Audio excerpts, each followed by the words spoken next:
sesuai dengan tradisi PDI Perjuangan yang terus membumikan Indonesia yang berkepribadian dalam kebudayaan, yang bangga dengan seluruh tradisi kebudayaan kita. Dalam rangka bulan Bung Karno, pada malam hari ini kami mengadakan wayangan dengan lakon Pandu Swargo.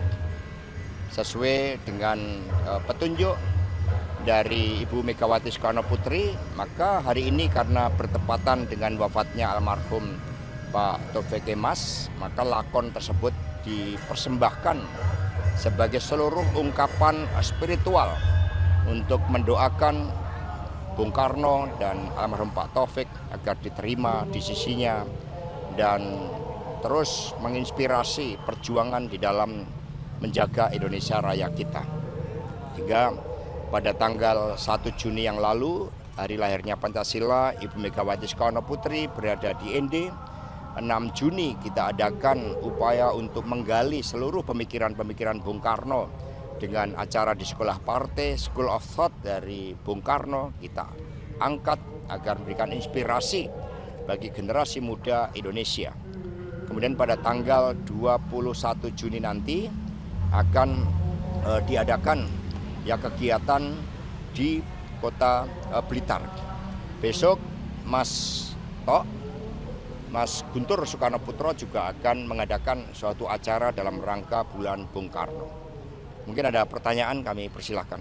Mas, ini masih ada Soal kehidupan, menggambarkan dinamika kehidupan dan politik itu berbicara tentang kehidupan. Ada yang baik, ada yang buruk, ada yang suka menjadi sangkuni dan pendeta durna, yang memanas-manasi, ngompor-ngomporin.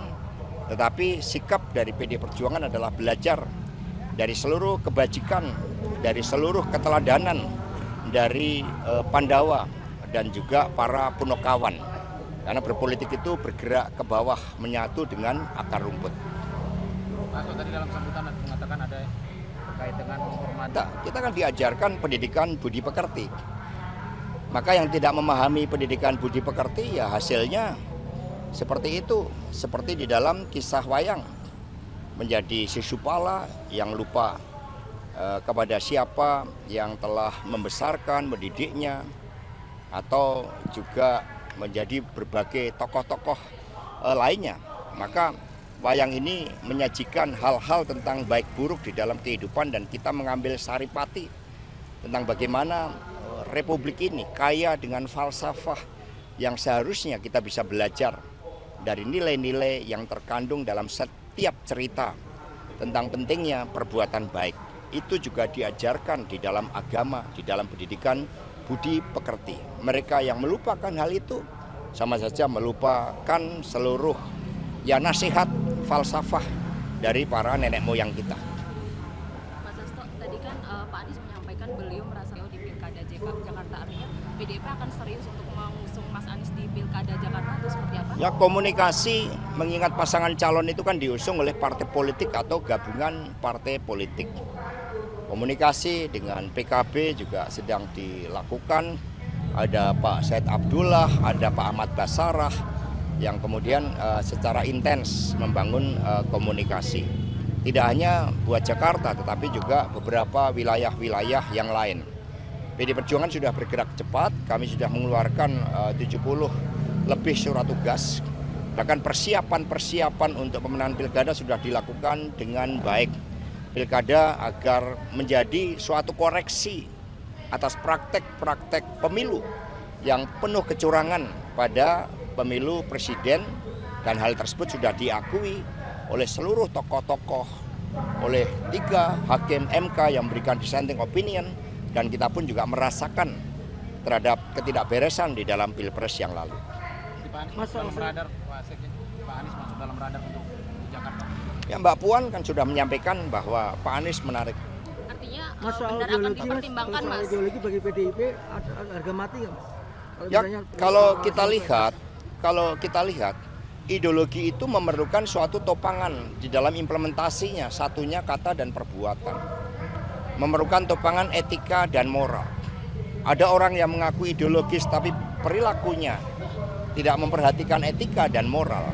Itu bukan ideologis. Sehingga perspektifnya ideologi harus menjadi ideologi kerja.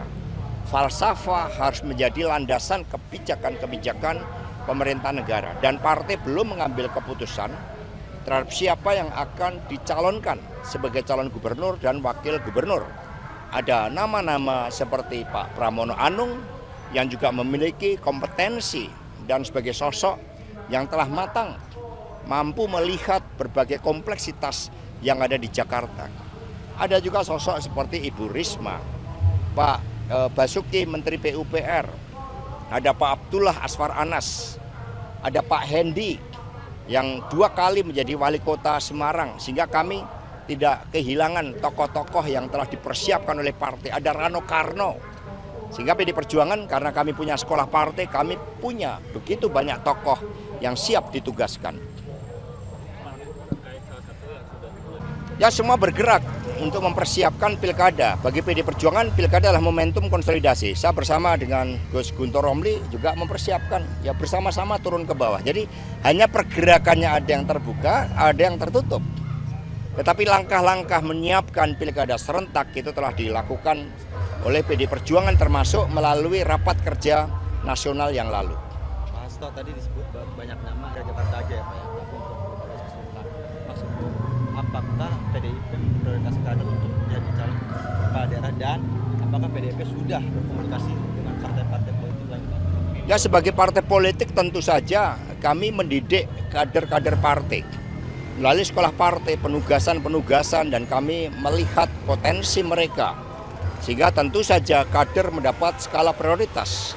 Tapi partai juga membuka ruang, karena proses kepemimpinan bisa disiapkan melalui jalur birokrasi, melalui jalur TNI Polri, di mana purnawirawan itu juga bisa dicalonkan. Maka muncul nama Jenderal TNI Purnawirawan Andika Perkasa.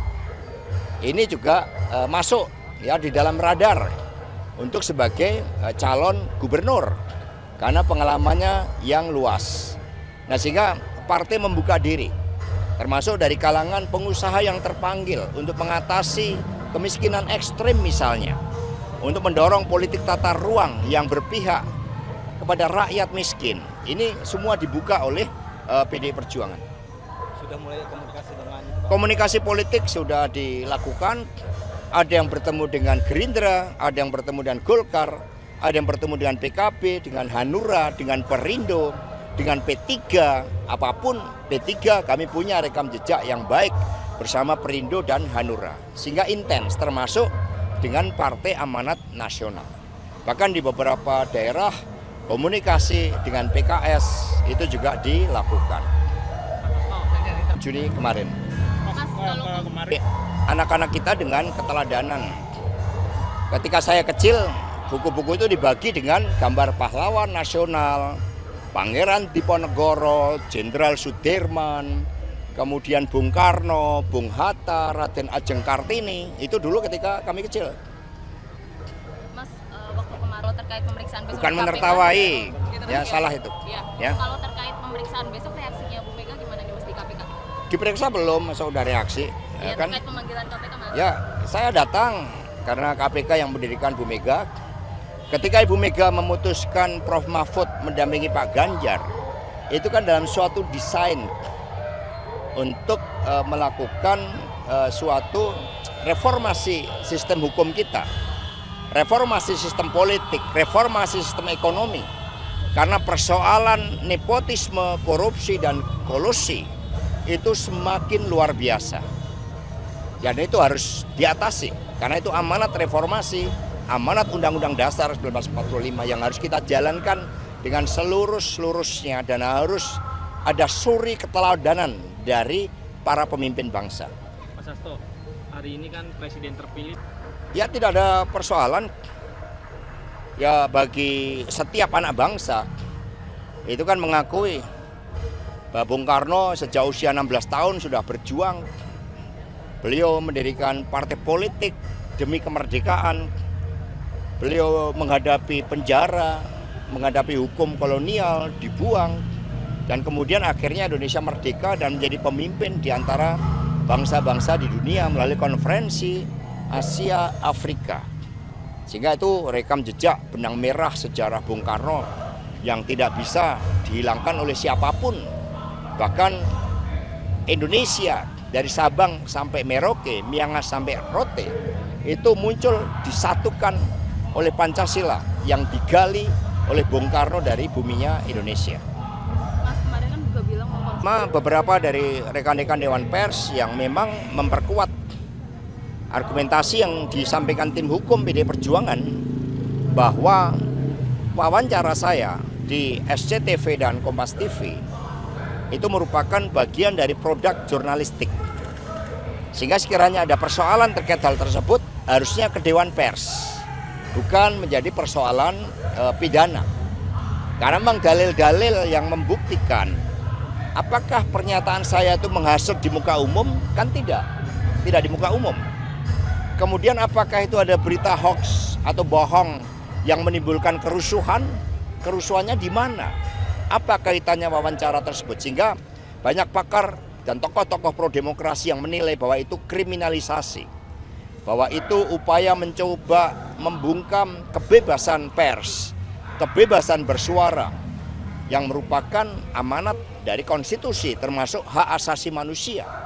Terlebih saya sebagai Sekretaris Jenderal DPD Perjuangan oleh Undang-Undang Dasar 45, Undang-Undang Partai Politik punya kedaulatan di dalam menjalankan komunikasi politik, pendidikan politik. Masa kritik tidak boleh? Kenapa yang kami sampaikan tentang persoalan pemilu terkait dengan abuse of power dari Presiden Jokowi, terkait dengan bansos, terkait dengan penggunaan alat-alat negara, sumber daya negara, itu juga diakui oleh 3 hakim MK melalui dissenting opinion itu. Tetapi sebagai warga negara yang baik, kami diajarkan untuk taat hukum, untuk percaya pada jalan kebenaran, jalan hukum, jalan supremasi hukum, karena hukum kita adalah hukum negara Republik Indonesia, bukan hukum negara kolonial.